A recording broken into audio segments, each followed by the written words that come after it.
I am Go Via or Go Home. Sparky 107. Rega. Big C Dubya. And David 88. And we're here on location at Rapido headquarters in Markham, Ontario. So we came here today as a club. We're down 2 members, but that's okay. Peter and Mike, basically, they couldn't make it today. Maybe next time. But we came to pick up modules for our club layout that we will be starting. And maybe you'll see us at a train show near you in the future. We'll be starting off just in Ontario, I think, around the Ottawa, Kitchener, Woodstock area. Yeah. And then from there, who knows? Next year we'll get to Springfield. Oh yeah, so yeah, you'll see frequent updates on all of our channels. That'll be linked below, so you can follow along as we redo the modules and set up for our clubs.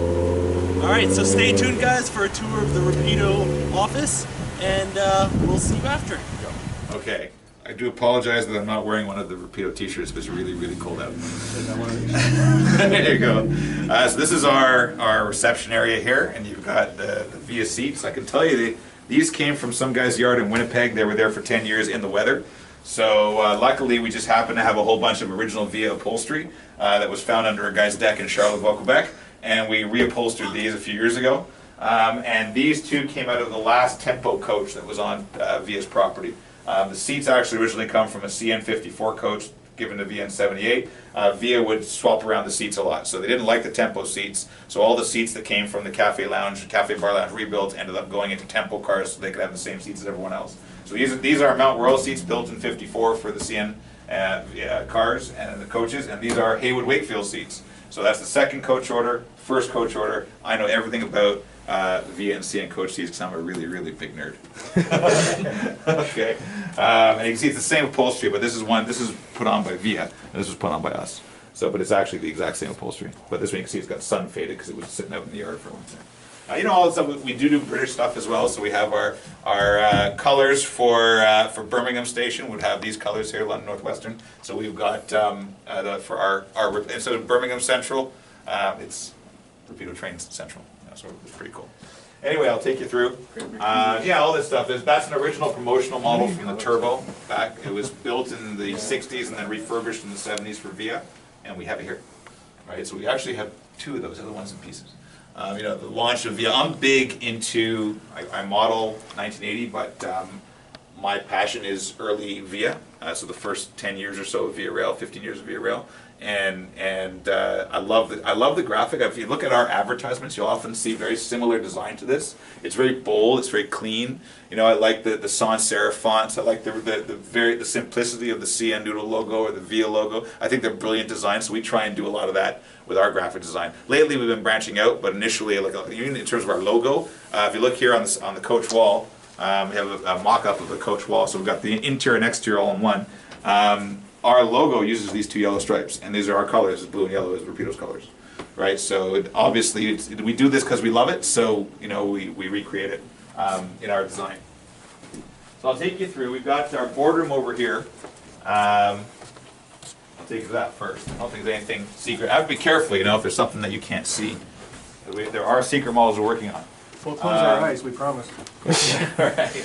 So this is our boardroom. I recently brought those back from China. It's beautiful original paintings of the seasons in China, and often that's common in businesses to have the 4 seasons. You should be successful. Each one has a different for business. Each one has a different symbolism for being successful in business. And I really haggled. We went to this artist village. It was pouring with rain. There's nobody there, and it is a tourist trap, so the prices are quite high, right? And the guy tells me he wants 4,000 RMB, which is $800 for these 4 paintings, and there's an English person price, there's a Chinese person price, right? When I start talking to him in Chinese, you see his face falls because he knows he's not going to get 4,000 RMB. So I said to him in Chinese, like, you have no customers, okay? The weather is terrible, right? I'm going to give you 1,500 RMB for the 4. I can't do this. I said, who's here today? I'm your only customer. Oh, fine. And then after it's like, so I got like, what is that? 2,500 RMB off of a 4,000 RMB, and so we brought these over from China, and it's just really nice, you know, to have original art, right? I mean, it's very common, but still, I love it. Yes, we have our lunch here every day, and we have meetings here. Some of our big meetings happen here. All of our big meetings happen here, and people call, and we don't answer the phone because we're all in a meeting. But then they call back 3 minutes later, and they call back 4 minutes later, and 5 minutes later, and we're still in a meeting, right? So what can you do? This is Dan Garcia's office. We call him, his official name is Dan Garcia. We call him Juan Gomez Santana. What else? Chico. Juan Gomez Chico Santana Garcia. Something like that. Right, so I don't know why we call him every possible Spanish name, but because he's actually Portuguese. But anyway, so right now Dan is jury rigging our single working interior bus lights to make sure that they work as we want them for a sample, because I'm going to the UK on Monday and I want to take the bus with me to show it to bus people. So currently it was designed incorrectly where the lights are controlled by polarity, and now it's turning so they're on all the time, right? Because you want to plug it in and then the power's on, so that way you can show the tail lights and the headlights at the same time. So you can see all the chassis around here. Dan does, along with Thomas, they do all our heavy duty repairs. Right now, if someone, obviously if there's a factory defect, we repair that right away, but if somebody destroys their model, they have a short circuit, whatever, they can send it back to us and we will try and repair it. We can't always do it. We will have to charge for shipping, right? If we have to completely rebuild something and take a whole new chassis, we have to charge for that too. I mean, it's not free, but like if someone's had our model for 5 years and it breaks, we will still try and fix it. Right, and if it's a factory defect in the last year or two, we will, like, it's our cost. We'll do whatever we can to fix it. Like, we don't. I advise you always when buying model trains, open them. Don't wait 40 years to open them, because then we're retired. We can't help you. And it's amazing. We still get people contacting us saying, "I bought a Rapido N-scale locomotive in 1975, and I've just opened it, and the traction tires have disintegrated. Can you send us new ones?" It's like, wrong company. So, okay, so I'm Jewish, and in Jewish homes and businesses, we put a scripture from the Bible on the door. It's called a mezuzah. And being a model train company, our own Dan Darnell designed these magnetic N-scale passenger car mezuzahs. And in each one is a little scroll of scripture, handwritten scroll of scripture. So it's a way of just bringing, more holiness into your daily life, and you put it on your door. That's awesome. I thought about manufacturing those, but there's at least 2 other people on the planet who want them. Well, I did see an O&R one. Yeah. And this is Jordan's office here. Jordan is in the back right now dealing with our RDC shipment. Okay, so Jordan deals with our customer service. He also plays with his own engines, which are not Rapido. So don't look at the other manufacturer's engine over there. And these are all his own models. The most important thing at Rapido is that we are all model railroaders. We are all serious, hardcore model railroaders. And that's Jordan's car beside is that an F45? Looks like one. That's all like. Except for Janet, who does our bookkeeping, accounting, we're all modelers. So we all know trains, we all love trains, and we're all passionate about trains, right? So these are Jordan's models that he bought before he worked for Rapido. He's saving a lot of money by working. All right, so this one, you're going to only come in the entrance and not look close up at anything. Okay. So this is Janet. I don't have my lipstick Oh, on. Janet, you can come in and see Janet. Hi, Janet. Oh, God. Janet is the one person at Rapido who's not a train nut, but she is becoming one. We like to think that. Becoming a nut anyway. She certainly she's getting into the buses, that's for sure. And whenever we post Janet's photo on Facebook, we get a lot of responses, because I believe that model railroaders are used to being alone in their basements. Absolutely. And then this beautiful woman is shown on Facebook. Jason. And Yeah, I want to be that guy. and I can say the fact that a lot of our customers are at least 2 or 3 times her age. That helps. Right, it brings a bit of whatever. I'll stop there before I say something stupid. Perfect. All right. So I'm not going to give you the extended tour of the kitchen. I thought that was going to be edited, James. So I won't give you the extended tour of our kitchen. Okay, come on in. This office here is where Bill works when he's in the office. He comes up quite a bit. And when you can see, we've got British trains here. We've got our N-scale Pendolinos. We've got the Class 156 we're doing for real track models. We've got a whole bunch of sample models on display. A real British theme in here, because that's a lot of what Bill does. Bill does mostly, he does our New Haven and our British, right? So that's a lot of what he does. And advertising, the designs, things like that. So this is an extra office, but we are hiring someone new on this month who will be filling up more full time this office. All right, come on here. Going on with the color theme. This is Dan Darnell's office. Dan Darnell does a tremendous amount of our product development and our shows and our sales to the United States. Dan specializes in selling to American dealers. And you can see Dan is as much a CN noodle nut as I am a Via nut. And with noodle nut. I like that. I'm calling you noodle nut from now on. All right. Dan is our noodle. Oh, I love it. Noodle nut. Okay, so noodle nut here. He's got a lot of these. Are most of the stuff on the wall. In fact, all of it is Dan's that he brings from home. He's got an extensive collection of CN stuff. And then here we've got thousands of photos and slides that are all from Dan's own collection. Thousands. Wow. And we're in the process now of scanning the thousands of slides. So it's great. You know, we're doing the FA2, and Dan just bought a slide collection. What was it? Weekend? Mm-hmm. Right? And boom, there's like half a dozen FA2 photos that we're allowed to use. We own them. We own them, right? Because finding good historic photos we can use in advertisements is actually very difficult. You know, you don't want to do black and white. You generally want color. It's grainy. It belongs to somebody else, and they've passed away. You don't know who the rights belong to. When you own the slides, they're yours. You can do whatever you want. Perfect. Right? So it's cool when we find gems like that. Is that one of the bus shells? There's 3 of the bus shells, yeah. Now, these are hand-painted, very roughly hand-painted shells here. You can see the bus shells over there. That's just a shell. That's actually a full bus. Everything else in there is my toys. Yeah, let's do 3 of these. We just have them. One day we went to a sign maker and said, can you make these for us? And we have 3 Gilwood signs. I'm putting that on my layout. In fact, in 1980, that sign wasn't there, but I grew up with that sign at Gilwood Station, so it's going on my 1980 layout. Right, but this is the full sign. There's one in Dan's office, there's one here, and there's one we broke. Right, and we've produced cardboard trains, but the thing that inspired me always as a kid was cardboard trains, so we framed all the different cardboard trains. You can see we've got an early VSCN over there, one style of LRC. Here's the one we did for the Canadian. Isn't that cool? So cardboard trains is a big thing with us. Okay, with me. And we do sell, we sell reproduction cardboard trains through the swag stores. But yeah, cardboard trains, that's like the model train for kids. And so we're big on cardboard trains. This is our green screen for making all those funky videos. Unfortunately, most of them were made, the green screen intensive videos have all been made before we built this. Right, so we have not yet used our new green screen properly. I am filming a video here. I'm leaving for England. I've got no time. There's a whole sequence of our bus video which needs the green screen. So that's why Dan was kind enough to set it up for me. I now have no time to film it.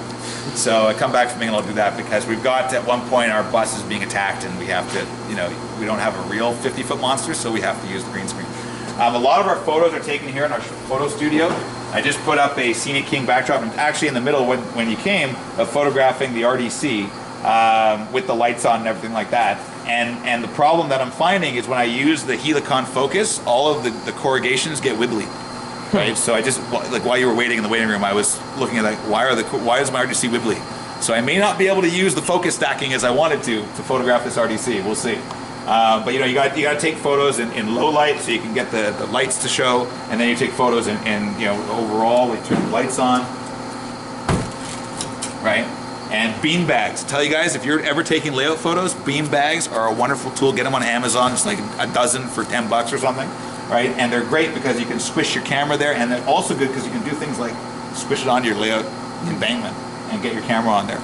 They're a very cheap tripod. Okay? Perfect. I highly recommend it. So here's Jordan here. You saw his office. Here's his work in his back. Those are all direct sale RDCs. There's a couple hundred of those for it's just this shipment. That's just this shipment. More of them over here. Okay, and Thomas's office is back here where he does repairs. Yeah, we just got a shipment of RDCs. We also just got a shipment in of display cases. We are doing retirement gifts for Via Rail Canada, and they're all here. And everyone has a unique name of a retiree, and we have to now go open each one, inspect the name, make sure it's correct, put in a letter, close them up, ship them out to the retirees. So we'll do that. In the case of Via Rail, they don't have the ability to ship out model trains. So they said, can you deliver a whole package? I said, of course. So if we were to be approached by a transit agency and said, well, we like your bus, can we sell them in our shop? Sure. Well, we don't have a shop, we'll do it for you. Right, we can do that. It's a small warehouse because all this stuff you see us come in is all going out. Right, this shipment just arrived. In fact, some of these have already been packed. This is a shipment going to a distributor. This is going to Walters, actually.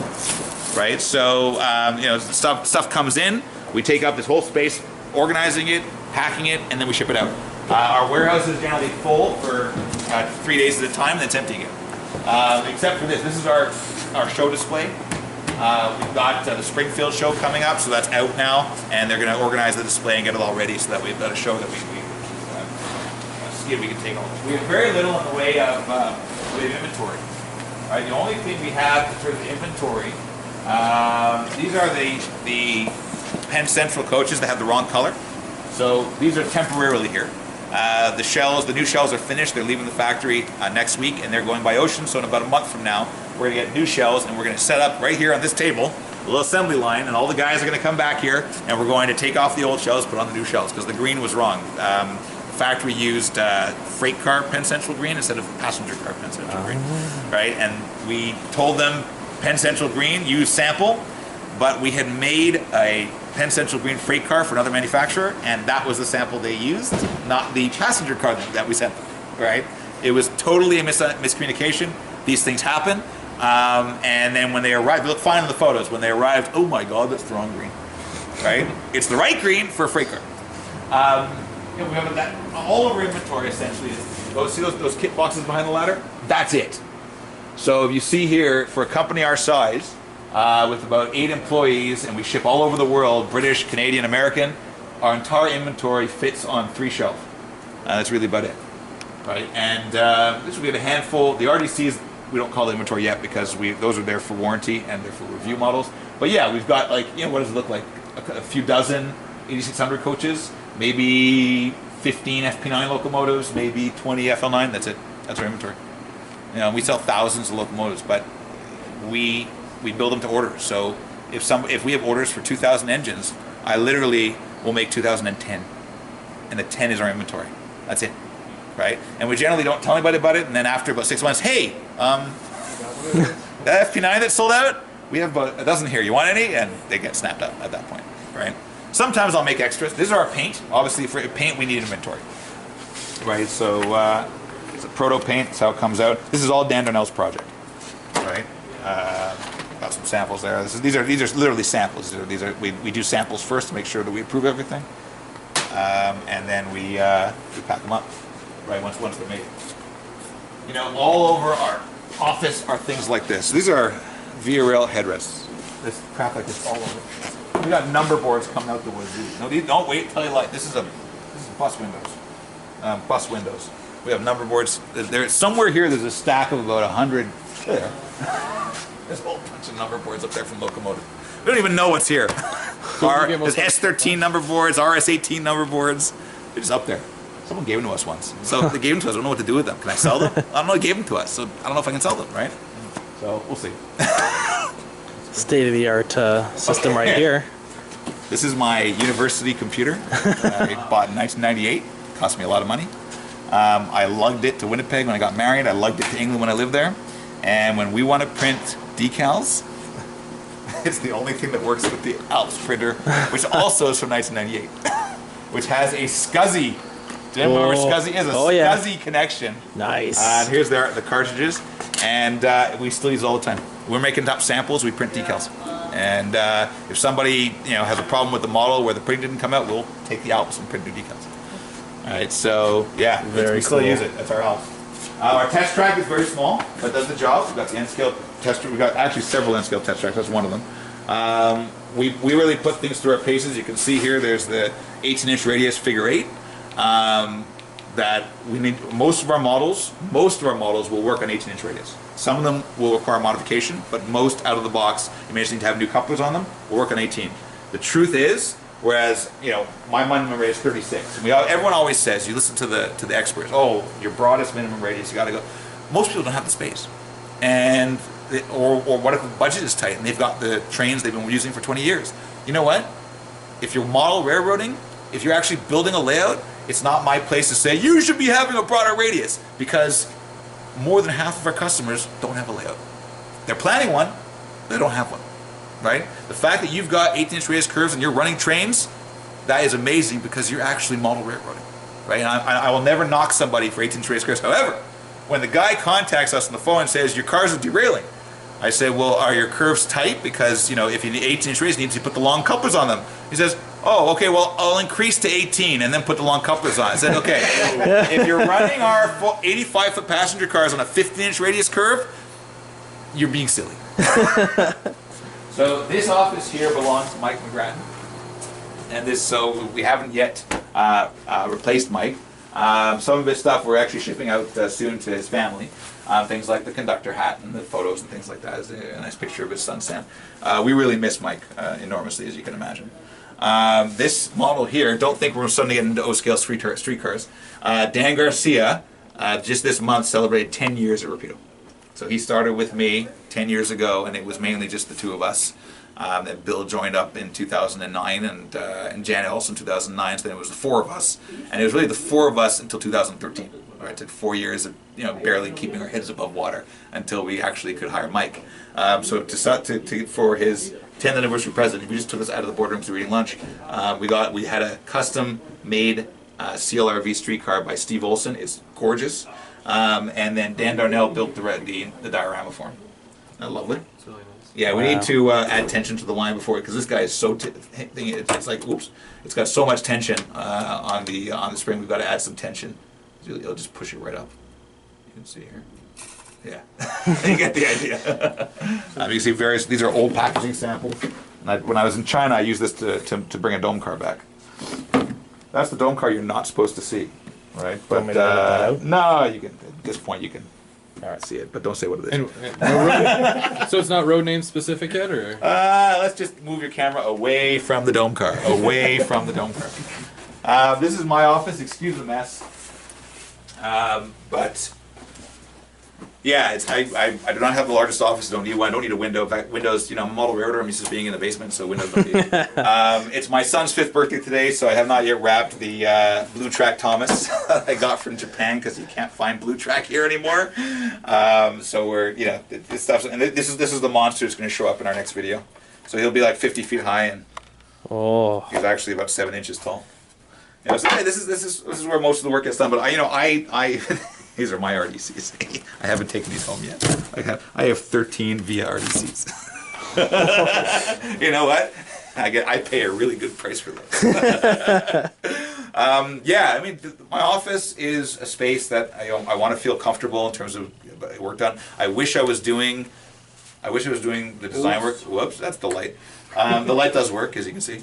I wish I was doing design work all the time. I wish I was doing marketing all the time. But there are days when the whole day I am just running from meeting to meeting. From this person's got this issue, this customer's got this issue. I don't do a lot of customer stuff anymore, but big customers I do. Like like if we've got an OEM client that we're making a whole series of trains for, and I don't have the kind of time.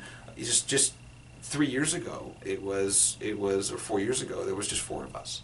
Right, so I was doing most of the ads. I was doing a lot of the design work, and it's frustrating at times. I mean, I just got an email from Colin, our manager in China. We got an email yesterday morning. We talked yesterday for about 45 minutes, and he said you need to respond to our emails quicker. We're sending you. We're making GMD1s now, HO scale GMD1s, the 1400s and the 1600s, and these 1400s and 1600s. He had a question about something. It's taken me a week. I won't get to it till Monday when I'm on the plane to England. Like, I won't have the time, based on everything going on, to respond, right? And it's frustrating, but it's a good problem to have. We're growing. We have 2 factories. We're very, very busy, but yeah, it's sometimes I feel like I'm hitting my head against the wall, because I want to be able to get this stuff done quicker, but there's only one of me, and now I've got Bill and Dan all doing design work, and they really, we got some subcontractors as well doing design work, so it's not all on my shoulders anymore. But the amount of stuff that we got to do is enormous, right? So there's often a feeling of being snowed under, especially this week. It's a short week. I was away. We were closed between Christmas and New Year, and now I'm going to England on Monday. So it's a short week, and it's tight. But look, surround yourself with the fun stuff, like the double-decker buses, the taxi. This is check this out. It's really cool. Our friend Mark Kaluza, if everyone's seen our photos, we put a lot of prototype photos that say Kaluza Mueller Collection. So Jacob Mueller and Mark Kaluza are good friends of ours, and they've been collecting models for a long time. Mark is also a phenomenal modeler. he takes Rapido cars and he modifies them. So that's one of the CN express cars they do. That's my 1941 telephone making a lot of noise. Once again, state of the art. State of the art. I managed to wire the 1941 telephone into our PBX system. This is our high-end 1990s phone system, right? And I got the 1941 phone in there. But anyway, yeah, it's he does great work, and I love seeing when people modify our models and weather them and do stuff. And he's always showing up with new stuff like this. So the new deal that he and I have, all right, he wants RDCs. I need Via Rail cafe coach lounges and cafe lounges, the 3,750. So I think we figured out that he's going to make me 4 cafe lounges, 6 cafe coach lounges in exchange for 20 RDCs. And or locomotives, right? So yeah, I'll do stuff like that. Yeah, I'll do stuff. It's barter. It works. Yeah. It works. He does the great work, and then we give him the models. So and that way my layout's going to have. He uses Rapido models and modifies them, right? But for us to be able to produce a cafe coach lounge, we never sell enough of a cafe coach lounge. It was there were the 3000 series. The VSCN owned about 30 of them or whatever it was, and there's no way that we would be able to tool it and spend $45,000-$50,000 on tooling for the 500 we'd sell. Right? It's just not worth it. I think that's everything, guys. I think that's All right. This is the office. This is the Rapido office. This is it. This is what we do. Perfect. So you add this with our videos on YouTube. Send them to our videos on YouTube where we show the factory working. Then you can see both ends of Rapido. And then then you have to go to Bill's attic because he works out of Connecticut. You can go into his attic and take this is our U.S. office. This is Bill's attic. He's got cats walking on the keyboard. All right. Well, thank you so much. Yeah, thanks for coming by. Okay. All right, so we're just leaving Rapido, and we're all gonna rendezvous over at what is it? George's Train. George's Trains, right there. Long haul across the street. It's pretty far, man. I need some gas money. Yeah. All right. See you soon.